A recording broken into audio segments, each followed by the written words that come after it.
Okay.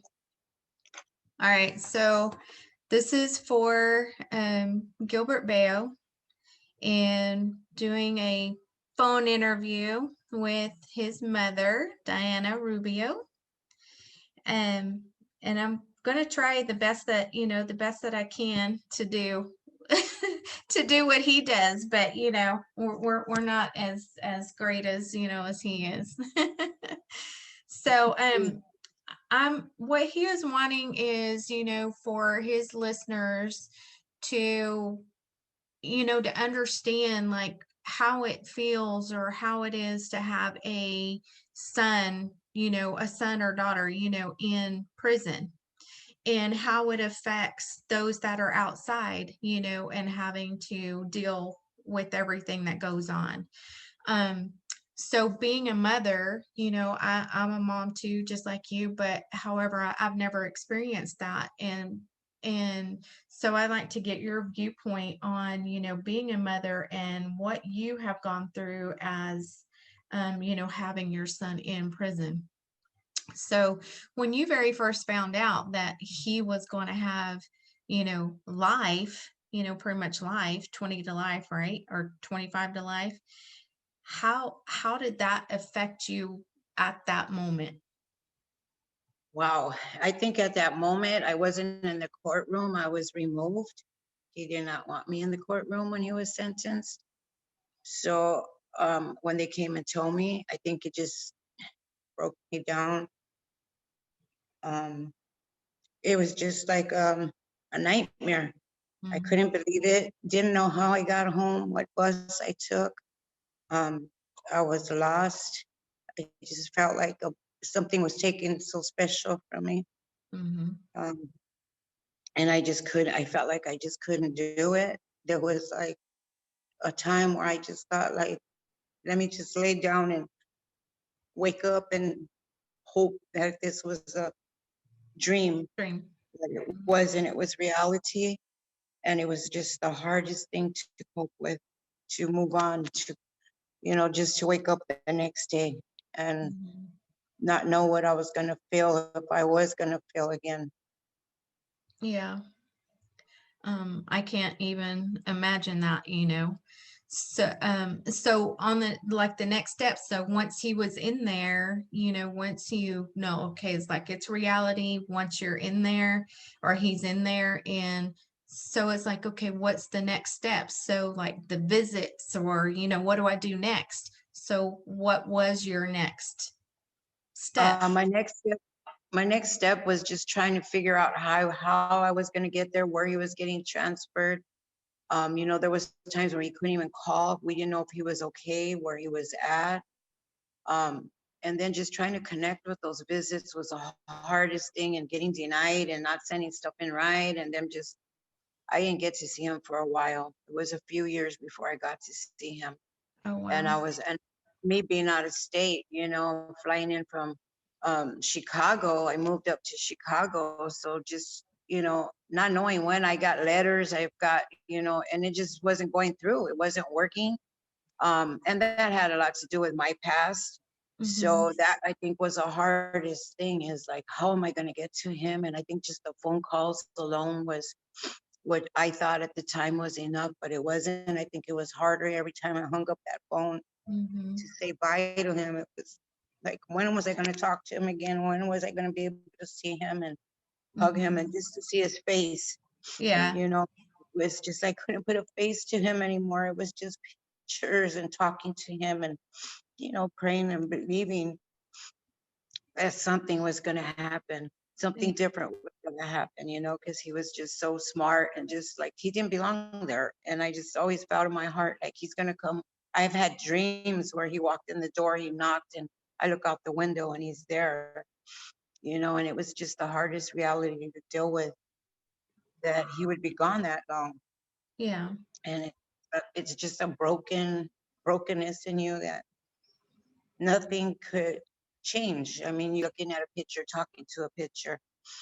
Um, so I think that was the hardest part. And when I got to get in there to see him, it was just like, I flew in from Chicago. I would book my ticket, fly in, rent a car, pick up his daughter, and we would drive out there 8, 9 hours, depending on how far he was, where he was at, get a room and just, you- I mean, just the excitement knowing that we were going to finally get in to see him. Mm-hmm. But then you get there and it's all these, oh no, they're on lockdown. They're on this. You can't visit him. After I flew all this way, there was one time they brought him out, in a white jumpsuit, handcuffed his legs, handcuffed his arms. We had to visit him through a glass. And that was only because I demanded I was not going to leave that prison without seeing him Yeah. after I flew and drove that far. There Right. was no way. So finally they did let me see him. But that was the hardest thing, seeing him like that. Seeing the way Yeah. they brought him, the pain of being a mother, seeing your son like that was just so painful. Yeah. I can't even imagine just being a girlfriend and and going to visit and having, it's like, okay, the letters, the phone calls, and then it's like, okay, well, if he didn't call because they locked him down for 30 days, it's like, okay, well, what, you're worried, and I only had experienced that for 5 years. I can't, you experienced that for 20. um and then also, with his daughter, bringing his daughter to make sure that they had that relationship, what they were able to have, just what they were able to have. So um was so on the visits, it was very difficult, like you said, like to leave, Oh, definitely. that um Definitely. yeah, I just, I just couldn't imagine. So when you went like home, were there things that you did to, to try to help other people, to understand, what was going on, or, how being a mother of a, of a son that was incarcerated, um, like, helping, I guess, in your job, helping other people and helping them to understand that it's not a glamorous life, and for them to go straight, I guess. Here where I work, we do restorative justice. I have 10 young men that are working here that recently got out of prison. They all did over 20 years. So I listen to them. I hear their stories. I talk to them. I tell them what I went through as a parent, and they Mhm. all call me mom here, but I just tell them what I felt, and because they ask me questions like, what did you go through? Like, how do Yeah. you deal with it? And how do you keep going? And how do you have a smile on your face? Mm. And it's the freedom. I says, just seeing you guys out, knowing my son's out, knowing he's doing well, knowing he's doing good, he's happy, Mhm. and he has things going for him. I says, that just builds me up, to keep going. But I also do pull one by one, and I want to know too what they went through in there. Like, I always wonder, what did my son go through in there? Mhm. Sometimes I see his reaction to things. I see the joy, just him looking at a tree, a mountain, the Mhm. water, and it's just so Yeah. beautiful. Like, it's like a baby, teaching a baby and showing a baby new things. And that all brings me joy. Just seeing these guys, the excitement, of him. I saw everybody just like that, just brings you joy, excitement, and they're grateful for the little things, but Right. I see what he goes through. And sometimes I try to look at him and I try to understand, what did he go through? What were his bumps in there, and how did he go through it? Uh, How did he bypass all that? yeah. And then I see some of the damage it has done to some of the guys, and it's like, they'll get through it. They'll get through it. It just takes time. It just takes patience. It takes time to move forward. But I think those are the questions I have for him. Like, what did you go through? And with the death, we've had a lot of deaths in our family. How did Yeah. he cope with that? How did he deal with that? How did he deal from being away from us? I mean, did he feel? I know he felt. We felt over the visits. I mean, just driving home was just a horrible experience, and Yeah. leaving him. I remember one time me and Marlena cried all the way home. I think she finally fell asleep, but it's just that, like, oh my God, I'm leaving him here, I'm leaving a part of my heart here, and she's leaving her part. And it's horrible. It's a horrible feeling.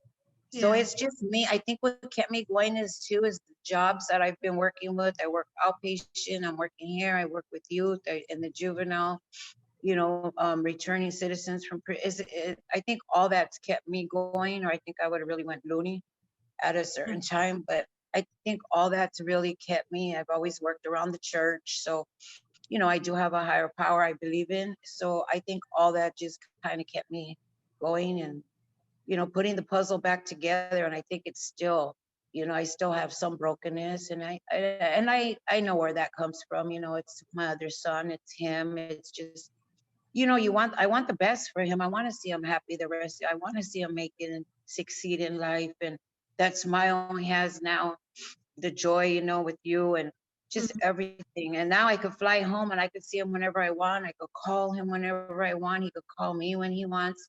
Right. So that always makes me feel so good. Like, you know what? He's really out. Sometimes I just stop and think, and I'm like, wow, this is the clouds getting a little clear, more clear. So it Right. it's a happy it's a happy time. Yeah. It's a time to celebrate now, and just take it slow, and just watching him, just everything he does and posts, and just the joy in him just makes me happy. Yeah. So have you, you've said seen the changes, like, how happy he is, or the things that he experiences, like it's a tree, it's the mountains, and, things that we take for granted. So, I guess you have seen, that change from him being in prison and then him getting out, but have you seen other things that he's like struggling with, that you try to help him with, or that other people need to understand that, hey, we've got to take it slow because it is a new world, with computers, with phones, with, cars, everything is new and different, it's kind of bypassed him a little bit, so how do we, as, loved ones, help them to cope, outside of the world? Have you seen that, Oh in yeah, him? I've seen that with the computers. They should teach them. They should have Mhm. computers in there. There's a lot of things they should do.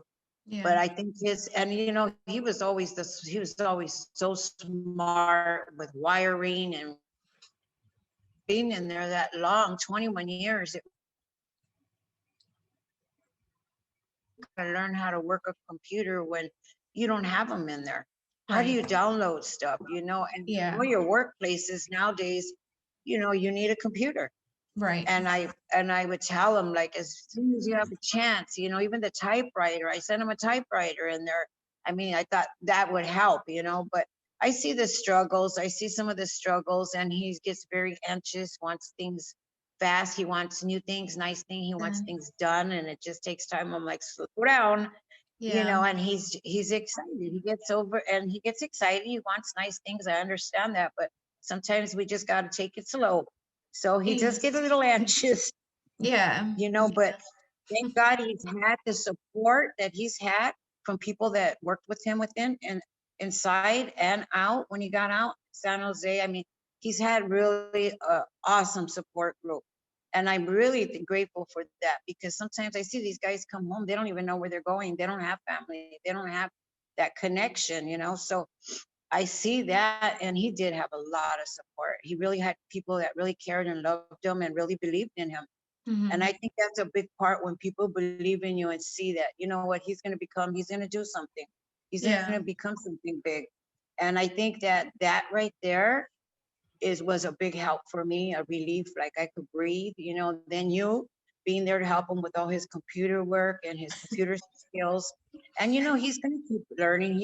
I think he knows more than I do now. But Yeah, yeah. There's some things that, and he's like, well, don't you know how to do this? No, I don't. So, things like that, and kind of getting, since he's been out, a year already.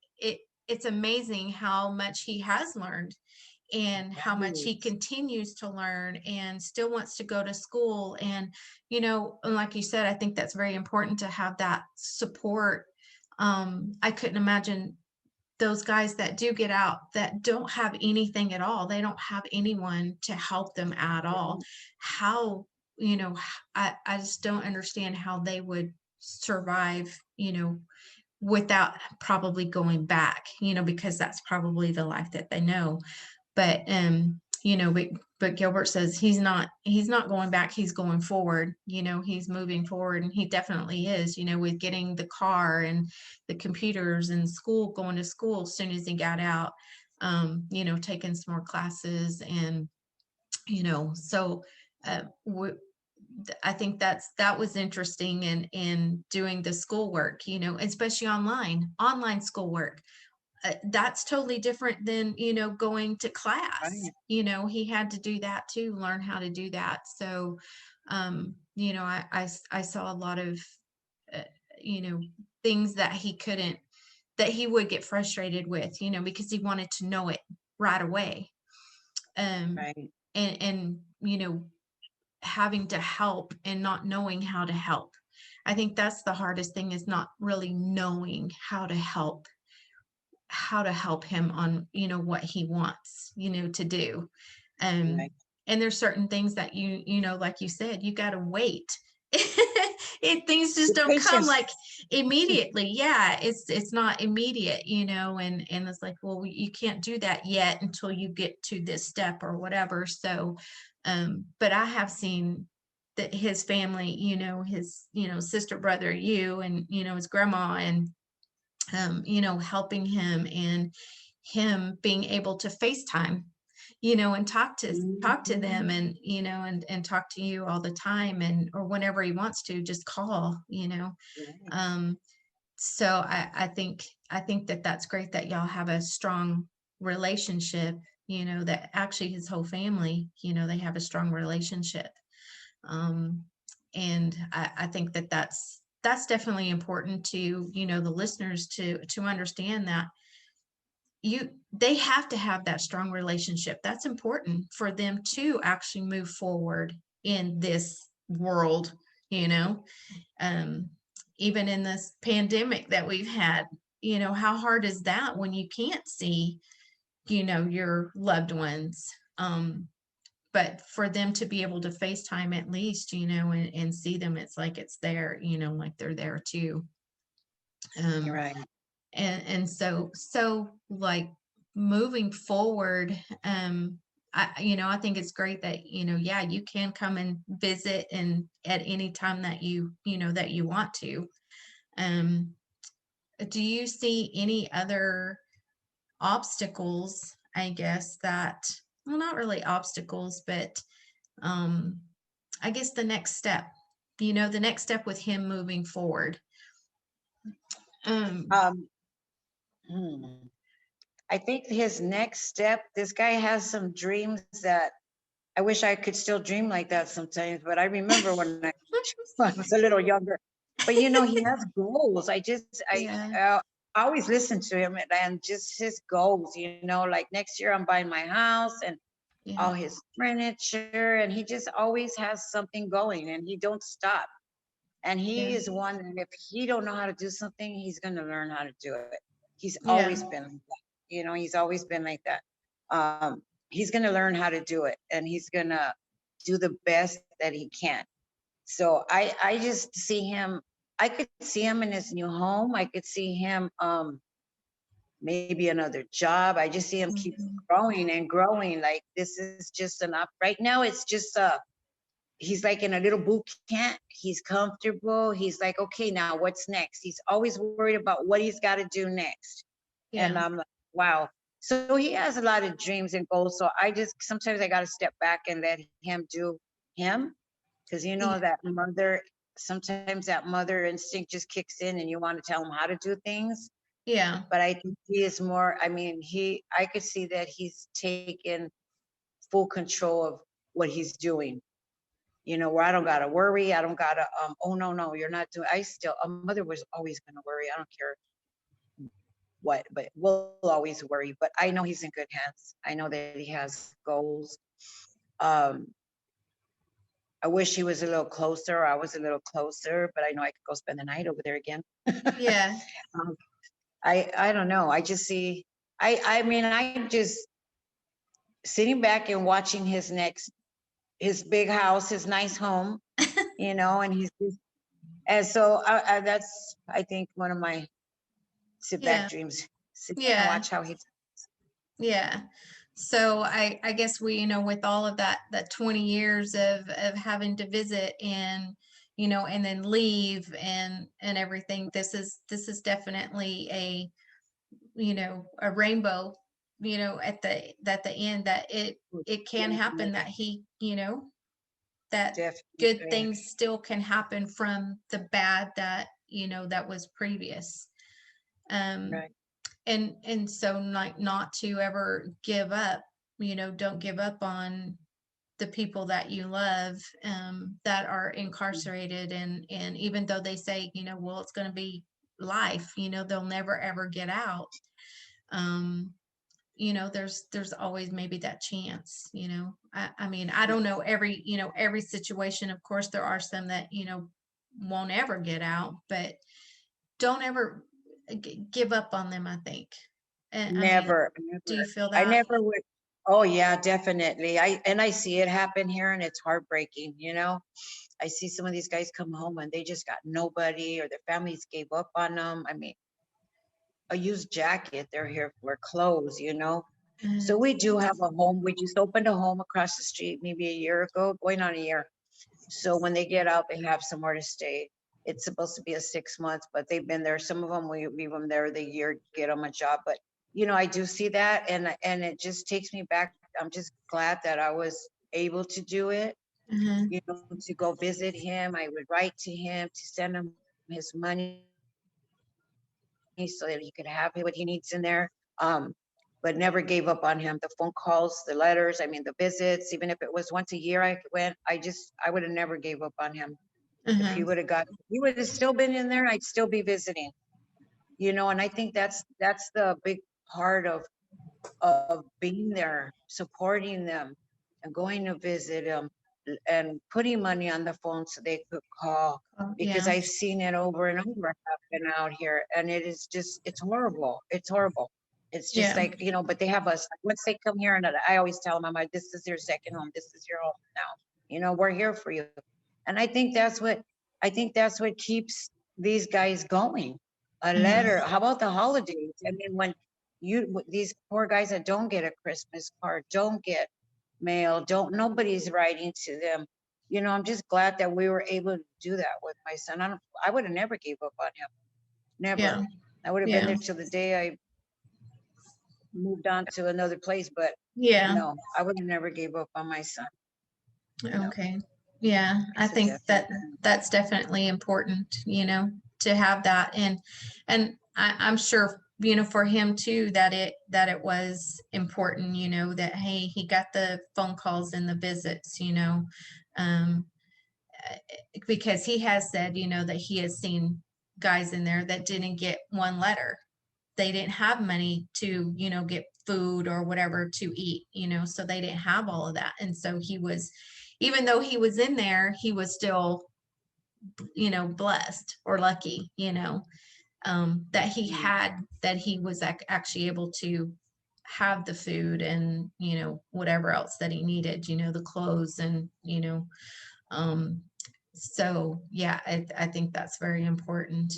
Um, well, is there last words that you want to say to, the listeners, and saying, kind of any advice, that you want to give, like, to new mothers that are experiencing this and they don't know what's going to happen throughout the years, right. I just think that you gotta prepare. Somehow you gotta find a place, a support group, a support. I've had it going through this whole time. I've always had support. So, I mean, I still have my mentor from LA that I could still call and talk to and let her know what I was feeling, what I was going through. But I think at the end of the tunnel, you never give up. There's always hope. You got to just keep that alive, keep that hope alive. And I mean, I always said in my heart, he's coming home. I know he's coming home. I know he is. and I really, really strongly believe that, he just did not belong in there. And that wasn't, and I wasn't going to let go of that. And I said, no, I'm going to fight. I'm going to keep on going. And I just think that we need to prepare ourselves to say, okay, this is what we need to do and make things easier. Make sure you put them on the budget to have money for their phone calls. Make sure you're sending them Christmas cards, birthday cards, and having people write to them once in a while. Um, I mean, there's a lot of things they need in there. I don't, Mhm. I just don't understand like how these guys are supposed to succeed if they don't have what they need. I mean, if Right. it's a tablet, you could send them. How hard is that to send them a tablet? How hard is it to send them their little packages? Make sure he has clothes to make them feel better. I mean, all these things help them with their self-esteem to move on, to move forward. Like, hey, you know what? I still have that. I have a pair of new shoes on. Mhm. I have a tablet. I have this, and just never give up on them. I think that is. I mean, I wouldn't want people to give up on me. Right. No, Right. I didn't live a perfect life, and I wouldn't expect nobody to give up on me. Yeah. So, you knowing that feeling that you've always had that love and you had a family that cared about you just need to always know that, you know what, there's a possibilities they're coming home. One day they're going to come home, and they Yeah. need us. They Yeah. really need us. They need our love. They need our support, and just never give up on these guys. Okay. All right. Well, I think, we have that's about our time. I don't want it to cut off or anything on us. So, and I know that he wants to interview you as son and mother, and I think he has all these other questions and things like that, and because he's very good at it. I He's know, very I know. I better have a box of tissue and Kleenex, Yeah, right? I think so, and as being yeah, and we'll see if I know he has some tough questions, too, and um but anyway, but thanks for taking your time out of work and doing this. So we'll see what he says. Yes, next Yeah. chapter, right? Next chapter. All right. All right.